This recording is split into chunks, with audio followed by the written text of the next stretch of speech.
Hello, I'm here to do my I believe statements that relates to social studies pedagogy. Okay, my first one is I believe that students need to know about history. To me, this relates to not just learning about American history, but as well as the world, and especially how, if you're learning in America, how the US and other countries, the history between them, because it's important to know, because history repeats itself. You don't want to repeat those bad things. You don't want to go through all that again and not know where it went wrong. Like, it's important to learn what's happened so you can know how to grow as a country and do better in the future. And whether you're learning in America or you're from another country or anything like that, if you're learning social studies in America, or not even just America, it's important to know your background as well as the background where you live now, because it can help you learn new things about that you never knew about the place. Like, you can be in one city for your entire life and not know the history of where you live. It's crazy. Okay. My second one, I believe that it is important for students to learn about cultures around the world. At some point in a person's life, they're going to meet someone that is a different culture than them. Like, it's just going to happen.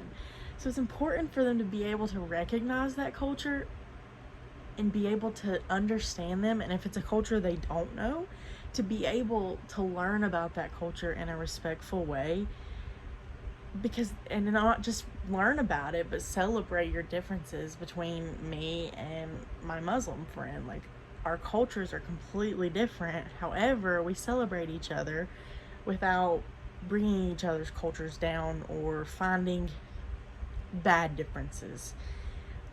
Nobody's perfect, but you're also not there's not only one culture in the world. Like, you need to understand and recognize other cultures, because there's tons of them. It's not just a couple, and it's not just, a lot of people think that culture means the country. One country, like America, has hundreds of cultures. Like, it's not just, you're not just American. That's not how it works. Okay, my third one. I believe students learn social studies better through skill building and interactive instruction.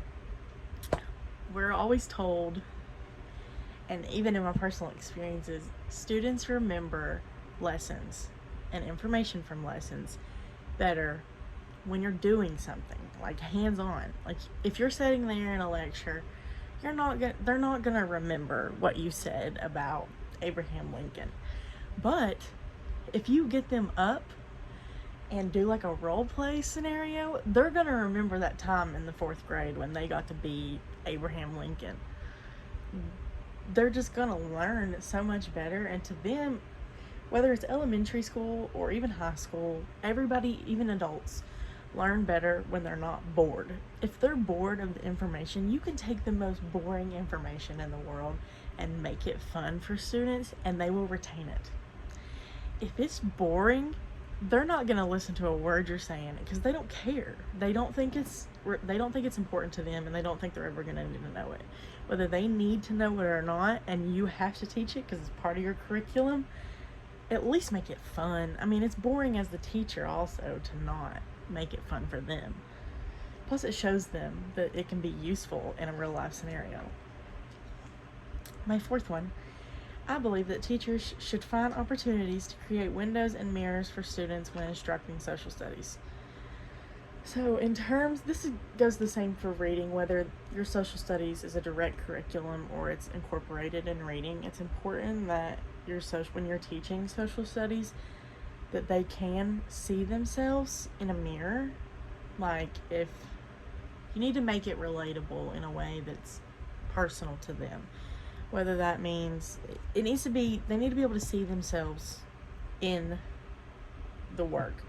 Say you have a Native American student in your classroom and you're learning about Native Americans in your classroom.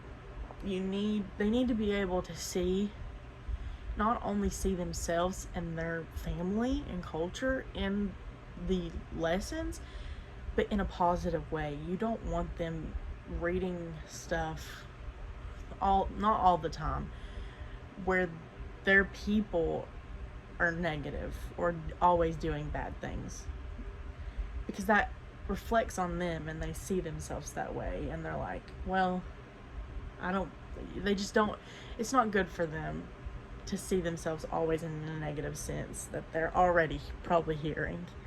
And in terms of windows, they need to be able to see clearly. You want to eliminate as many implicit biases as possible. Growing up, students are naturally curious, so they have a lot of questions and they have a lot of initial biases. As a social studies instructor, it's part of your job to eliminate those biases and show them the truth when it comes to cultures, races, history, any of that. Any things that they think they know, you need to help them. I'm running out of time. My fifth one. I believe that the use of authentic assessments should be incorporated in social studies. I actually read a book about authentic assessments, and I knew it was a thing, but I didn't know that was what it was called. I think it's important because it's not only like formal writing, like it doesn't have to be an essay every single time you need to assess your students' learning. And it also encourages high order thinking and the use of their knowledge with skills. So like instead of just writing an essay, they can role play, make a portfolio, write a journal, do a mock interview. Like that's so much more fun, and you get the same information to know if they know what you need them to know.